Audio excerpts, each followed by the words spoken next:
Good day mga bossing, may bago na naman tayong video dahil meron na naman bagong recipe ang ating master chef. So, huwag na natin patagalin, panoorin na natin to. Let's go! So ito, parang tuwalya ng baka yata itong recipe ni master sa atin ngayon. So, linagyan ng asin, kinaskas, ayan, kinusutan. Lalaban muna. Ayan, malinis na. At linagay sa kawali. Linagyan ng tanglad. Mga dahon-dahon. Pampatanggal yata ng anggo yan no? Luya, tubig. Then, ano yan? Tinidor. Paano kaya yung tinidor? Pampalambot. Mabilis na yung pampalambot pag nilalagyan ng tinidor. Lagyan na rin ng kutsara, no? Tsaka mga sandok. So, nagsaing ng bigas, nagugas ng bigas, sinukatan ng tantyameter, linagyan ng lemon. Ayan, kumukulo na. At ayun, sakto na, ilugaw yung sinahing.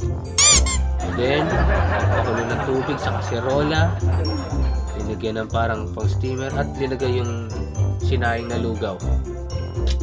Nice, master.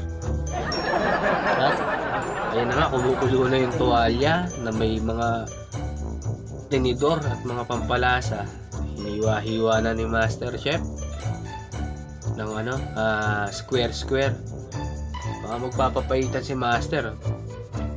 Ito mga condiments: sibuyas, bawang at sili, dinurog-durog. Ayan na. At ginisa sa mantika, na mainit na mantika.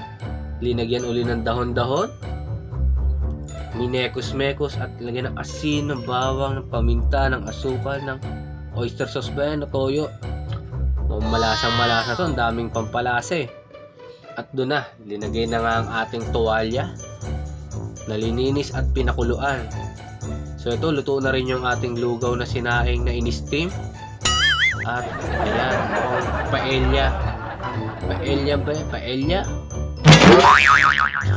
Dilagay sa dahon ng saging at tinusok.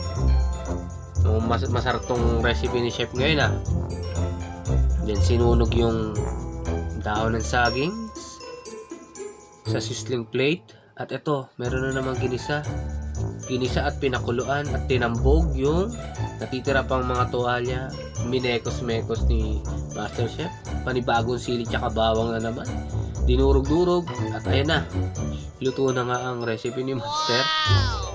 Kung may handaan ka lang master, ang daming handa Wow, sarap niya, no? Kanin tsaka may ulam na rekta. Nice master.